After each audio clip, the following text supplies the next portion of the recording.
In the restless pulse of Chicago's nightlife, 26-year-old Lena Morgan spent her evenings serving cocktails behind the glossy counter of a downtown lounge called Velvet Room.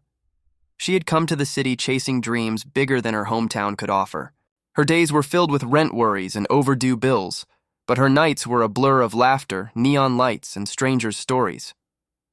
Lena had the kind of beauty that turned heads, but what made her unforgettable was her confidence. She listened, smiled, and made people feel like they mattered, all while hiding the exhaustion that came with struggling to survive.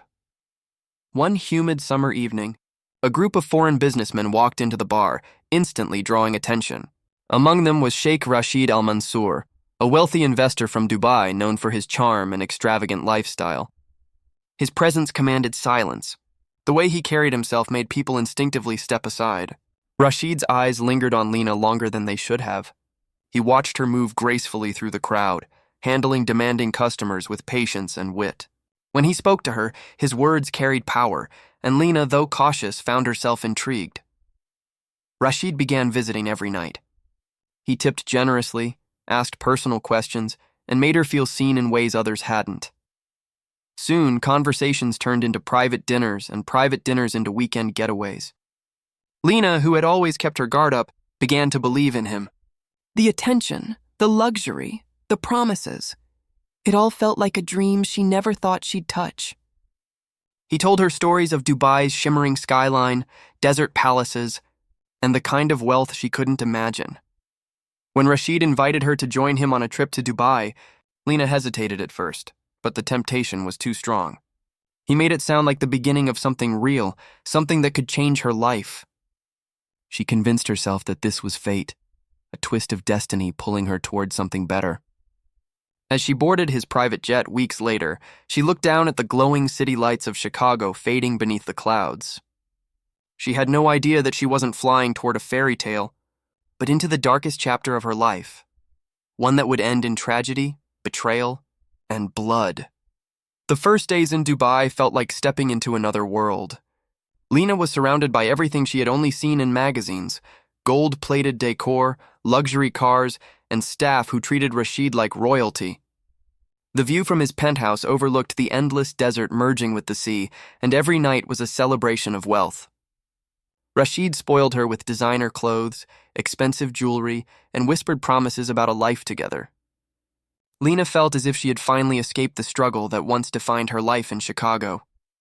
She believed she had found the man who would take care of her, who saw her worth beyond a bar counter. But slowly the dream began to change. Rashid became distant, more demanding, and less patient.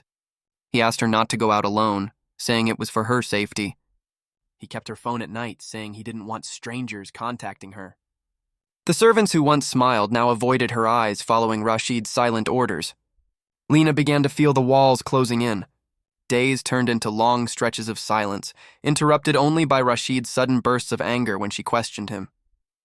The laughter that once filled the villa was replaced by control and tension. Then came the shift that broke her completely.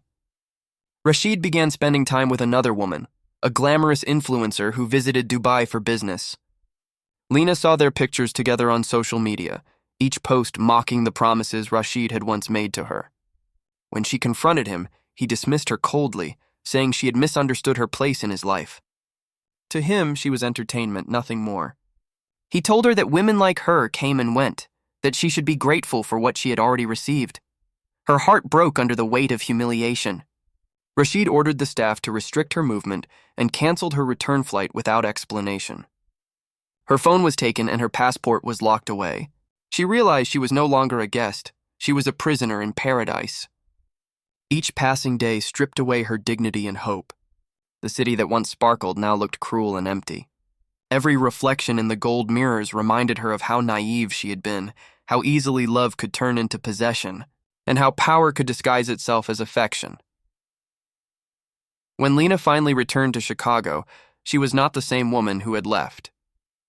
The bright spark that once filled her eyes had vanished, replaced by a hollow stare that no one could quite understand. Her friends tried to comfort her, but she avoided questions, brushing off their concern with forced smiles. Inside, she was unraveling. The memory of Dubai haunted her, the locked doors, the cold indifference, the way Rashid had discarded her like she was nothing. The city that once represented opportunity now felt suffocating. Every noise, every familiar face at the bar reminded her of how far she had fallen. She tried to move on, finding work again at a different lounge, but the emptiness followed her. Rashid's social media posts appeared on her phone like poison. Photos of luxury events, new women, and vacations. Each image pierced her deeper. He had gone on with his life while hers had shattered. Nights turned into sleepless hours of scrolling through news about him, watching his influence grow. Anger began to replace heartbreak, feeding off her loneliness. She told herself she wanted closure, but what she really wanted was revenge. The obsession grew quietly. She started researching him late into the night, learning his travel habits, the hotels he favored in Chicago, and the businesses he invested in. She found old emails, flight records, and photos from the press. It became her routine, her purpose. Somewhere in her mind, she began to believe that justice wouldn't come unless she made it happen. She started visiting shooting ranges under fake names, learning how to use a gun, how to stay unnoticed. Then one morning, as she scrolled through an article, she saw it, a short headline that reignited everything. Dubai Sheikh Rashid Al-Mansoor expected in Chicago for business summit. The words burned into her mind. Fate, she thought, had given her one last chance to face him. Lena rented a car under an alias, withdrew her savings, and packed a single bag. Her movements became calm and deliberate, her mind strangely clear. She checked into a small motel outside the city, bought a second-hand handgun, and rehearsed every step. The woman who once sought love and safety now sought something darker. The kind of peace that only comes when the pain finally ends, no matter the cost. The night Rashid arrived in Chicago was thick with summer heat, the kind that made the air feel heavy and slow. His arrival went unnoticed by most, but Lena had been waiting for days, watching from a distance. She knew his schedule, the name under which he had checked into the Lakeside Tower Hotel, and even the route his driver preferred to take. Every detail had been mapped out in her mind with quiet precision. She had become a ghost, unseen and determined, moving through the city like someone who no longer belonged to it. At exactly 10 that night, Rashid entered the hotel surrounded by 2 bodyguards. Cameras caught him laughing in the lobby, unaware that someone nearby was watching his every move. Lena sat parked a few blocks away, her hands gripping the steering wheel of the rented car until her knuckles turned white. Hours passed before she finally stepped out, dressed in plain clothes and wearing a baseball cap pulled low. In her small gym bag rested the weapon she had purchased 2 weeks earlier, the weight of it both terrifying and empowering. Shortly after midnight, the hotel's security cameras recorded a figure entering through a side door, moving quickly toward the service elevator. The staff later confirmed that a master key card had gone missing days before, one that granted access to every floor. No one saw Lena's face clearly, only a blur caught by dim hallway lights. She reached the top floor and paused outside Rashid's suite. The silence in the corridor was suffocating. What happened next remained a mystery even to investigators. Around 12:17 a.m., a single gunshot echoed through the penthouse. Some guests reported hearing raised voices moments before, while others said it sounded like furniture falling. When security finally entered hours later, Rashid was found lifeless near the balcony, a single wound in his chest.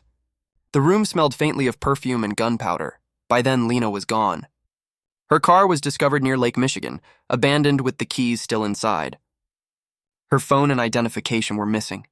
For days, police scoured airports, train stations, and border crossings, but she had vanished completely.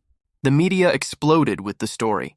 Chicago Bartender murders Dubai Sheikh, turning Lena Morgan into both a villain and a mystery the world couldn't stop talking about. Weeks passed, and despite an international manhunt, Lena Morgan was nowhere to be found. Interpol issued alerts, her face appeared on every news channel, and online forums filled with theories about her escape. Some claimed she had fled to Mexico using a fake passport. Others said she was hiding in the Middle East, protected by those who wanted Rashid's death silenced. But the truth was far more tragic than anyone imagined. While the world hunted for her, Lena was already gone. It was late autumn when a group of hikers discovered a decaying body in a remote wooded area near the Wisconsin border. The remains were partially covered by leaves, a small purse lying nearby. Inside were fragments of ID cards, a lipstick, and a folded note. The handwriting matched Lena's. Forensic. Tests confirmed what investigators had suspected. The woman found in the woods was the same bartender who had vanished after killing Sheikh Rashid Al-Mansoor. The autopsy told a quiet, sorrowful story. There were no signs of struggle, no external wounds, no evidence of violence. Lena had died from an overdose of sleeping pills mixed with alcohol. She had likely been alone for days before taking her final breath. The note beside her body was simple, its words trembling with pain. "He took everything from me. Now I take nothing from anyone." It was both a confession and a farewell. The case was officially closed, but the mystery didn't die. Some believed her death was staged, that Rashid's powerful family had tracked her down and silenced her to protect his name. Others thought she planned her death from the start, that it was never about escape, but about ending the story on her own terms. Conspiracy channels and podcasts debated her final days endlessly, turning her tragedy into entertainment. Back in Chicago, the bar where Lena once worked placed a small photo of her near the counter. Customers who remembered her said she was kind, but carried a sadness no one saw until it was too late. The hotel where Rashid died quietly sealed off the penthouse suite. Staff whispered that late at night, the elevator sometimes stopped on the top floor by itself, and faint footsteps echoed in the empty hallway, as if two restless souls were still circling the past, forever bound by the choices that destroyed them both.